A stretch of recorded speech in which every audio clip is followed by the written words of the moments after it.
नमस्कार, मी सुजाता. स्वागत करते तुमचं आपल्या यूट्यूब चॅनलमध्ये, ज्याचं नाव आहे फूडी सुजाता. तर आज आपण बनवणार आहोत व्हाईट पुलाव. अशा प्रकारे दिसणार आहे आपला पुलाव. तर रेसिपीला सुरुवात करूया. इथे मी घेतला आहे कुकर. आता यामध्ये मी टाकणार आहे तूप. पुलाव करताना तूप वापरलं तर त्याचा खूप छान वास येतो पुलावला, खूप टेस्टी लागतो. आता यामध्ये आपण आधी काजू फ्राय करून घेणार आहोत. थोडेसे गोल्डन ब्राऊन होईपर्यंत यांना लो फ्लेमवरतीच फ्राय करायचे आहेत. जास्त मोठी फ्लेम ठेवली तर काजू जळतील आपले. आता यांना मी ते काढून घेतलं आहे आणि त्याच तुपामध्ये आता आपण खडे मसाले टाकणार आहोत. तेजपत्ता, लवंग, काळी मिरी, दालचिनी यांना थोडंसं फ्राय करून घ्यायचं आहे. त्यानंतर यामध्ये आपण मिरच्या टाकणार आहोत 2. इथे मी उभ्या कापलेल्या मिरच्या टाकते,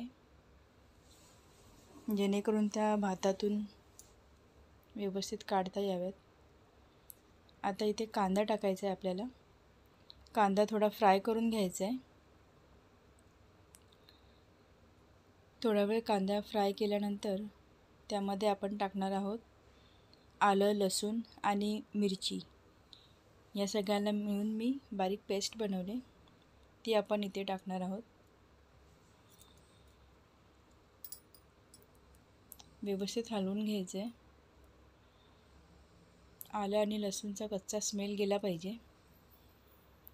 आता इथे मी जिरे टाकते. जिरे ॲक्च्युली आधीच सुरुवातीलाच टाकायचं आहे, ते टाकायचं राहून गेलेलं, म्हणून मी आता इथे टाकलं आहे आणि फ्राय करते त्याला. आता यामध्ये आपण भाज्या टाकणार आहोत. इथे मी भाज्यांमध्ये फ्लॉवर, मटार, गाजर आणि फरसबी घेतलेली आहे. यांना व्यवस्थित हलवून घेऊया आपण. व्यवस्थित मिक्स झाला पाहिजेत मसाला. आता इथे मी राईस घेणार आहे. इथे मी 1 बाउल राईस घेतलं आहे. ह्याला मी पाण्यामध्ये अर्धा तास भिजत ठेवलेलं. आता या राईसला टाकल्यानंतर हलक्या हाताने मिक्स करायचं आहे, नाहीतर तांदूळ तुटण्याची शक्यता असते.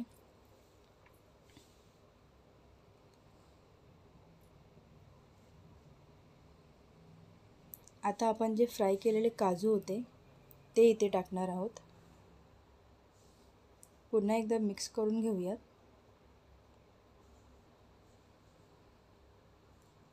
आता इथे मी 1 बाउल राईससाठी 2 बाउल पाणी टाकणार आहे.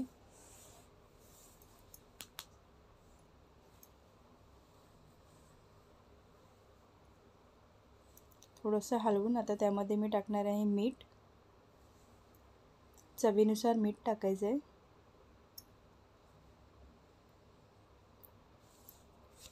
सगळं काही मिक्स करून आता आपल्याला कुकरचं झाकण लावून 2 शिट्या होईपर्यंत भाताला शिजवून घ्यायचं आहे. 2 शिट्या झाल्यानंतर कुकर थंड होऊ द्यायचं आहे. हा पहा, आपला पुलाव अशा प्रकारे तयार झालेला आहे.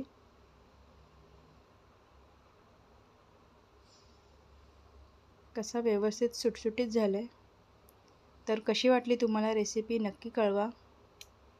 आवडली असल्यास लाईक करा, चॅनलला सबस्क्राईब करा. पुन्हा भेटूया एका नवीन रेसिपीसोबत.